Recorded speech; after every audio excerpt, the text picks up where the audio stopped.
So here we go on to week 2 of my attempt to cycle up Mont Ventoux, which is a 5,000 foot climb in the south of France. And I'm doing it because I'm 60 on the 11th of June, so 5 months to go. And when I'm 60, my life expectancy will be 85 years, and you can check your own at ons.gov.uk if you want to. So last week I talked about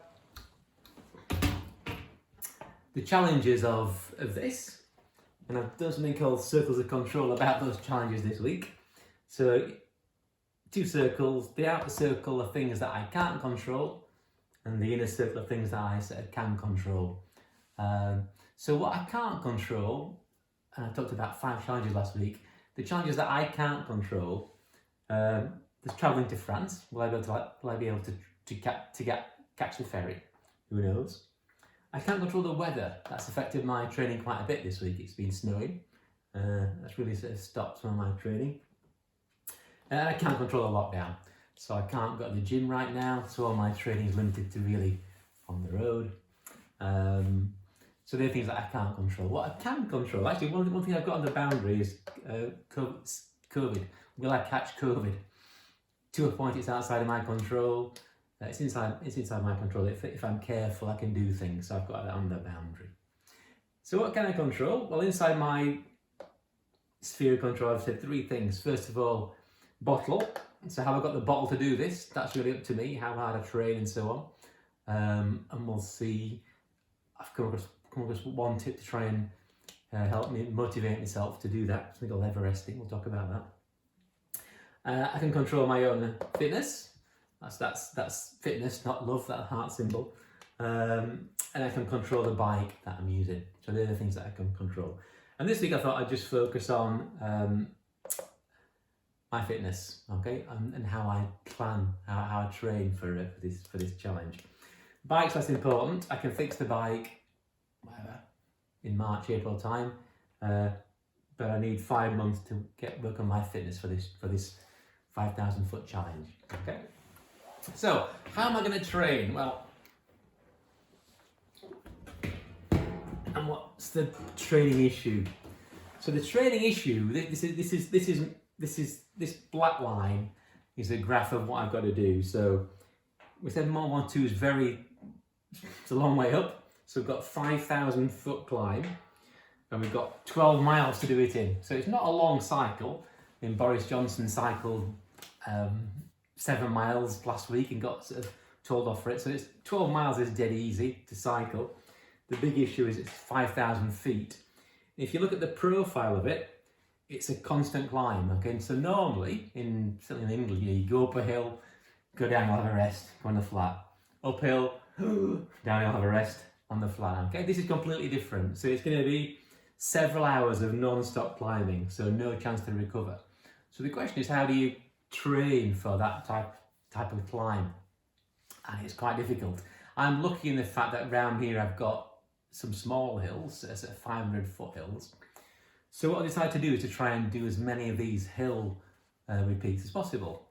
And so last week I came up with this red line as a route near me to help me practice.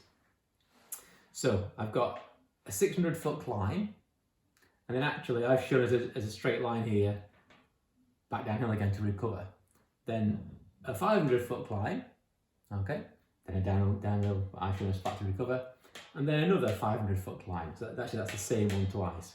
So I reckon that if I do this, I'm starting to get close to this constant climb. It's not perfect because I am getting these flat periods of rest that I won't get in real life. But that's sort of a way to do it.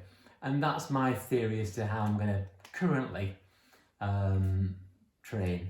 I can't go to the gym. If I could go to the gym, I could do short spinning classes and try different things.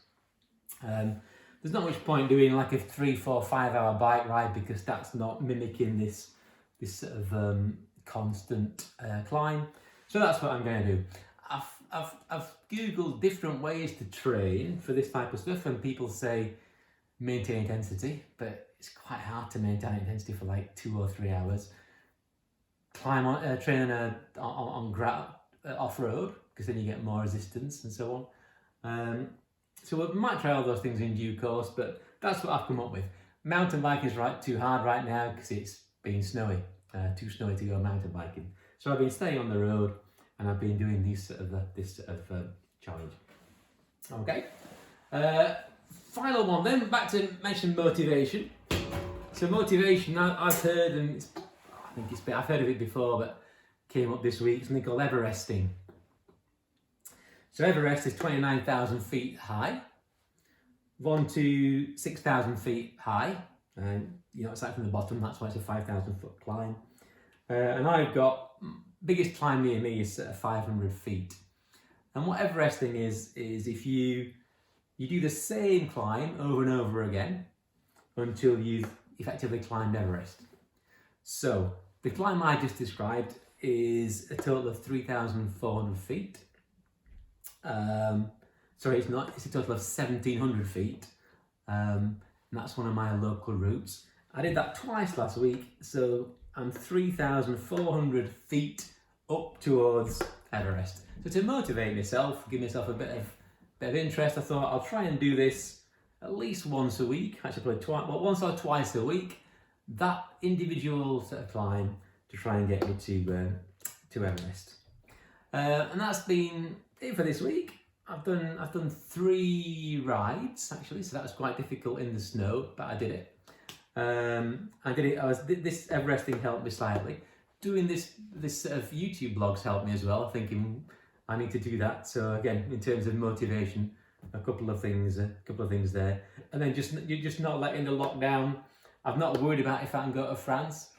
Will I be able to go to France in 5 months? There's now talk about vaccine passports flying around. Outside my control, don't worry about it. So control the controllable. That's what I've been doing this week.